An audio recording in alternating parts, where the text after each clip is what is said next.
ꯌꯥꯝꯅ ꯅꯨꯡꯉꯥꯏꯇꯕ ꯊꯧꯗꯣꯛ ꯑꯩꯈꯣꯏꯒꯤ ꯃꯅꯤꯄꯨꯔꯒꯤ ꯏꯃꯥꯂꯝꯗ ꯃꯅꯤꯄꯨꯔꯒꯤꯗꯃꯛꯇ ꯃꯅꯤꯄꯨꯔꯒꯤ ꯌꯥꯏꯐꯅꯕꯒꯤꯗꯃꯛꯇ ꯀꯠꯊꯣꯛꯄꯤꯈꯤꯕ ꯑꯩꯈꯣꯏꯒꯤ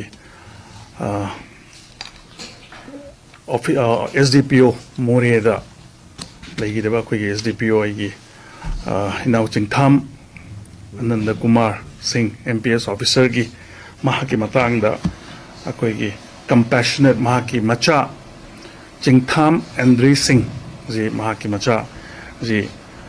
compassionate appointment ka loina compassionate appointment duga liberalized pension ga loina appointment mahaki macha du ASI oina appointment pina na bidamakta ngasi cabinet na ayab Commando sing Manipur gi akoi gi yamna difficult areas ta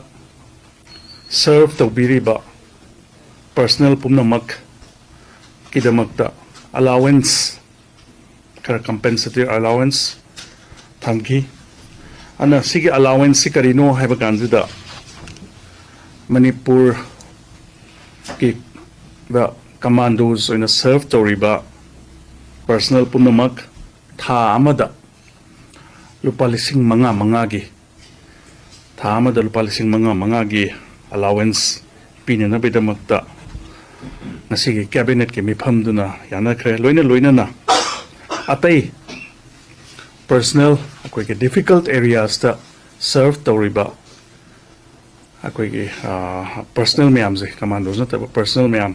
sigi je vulnerable areas ta serve toriba personal mayam jina lupa lising ahum thada lising ahum ki pina na bidamakta allowance pina na bidamakta ngasi cabinet mifam jina ayaba mainly ngasi ki cabinet mifam je akoi mayam da jo khangbiri dongai akoi handaki 2024 gi handaki assembly mifam jina 2024 gi ahan ba mifam oigadorina sigi mamang the sitting 4th session of the 12th Manipur Legislative Assembly session do sanadai adjourn tawgiba August ki 29 2023 da tawgra matungda akoigi norms na August ki tang kun mapan 2024 gi mamangda session ji haununa bidamakta khana naina ki sigi jida handaki session ji ahan session oibanina governor's address yaugani aruna handaki session ji February gi tang kungani pan 2024 da session haugani handaki session ji 5th session na batare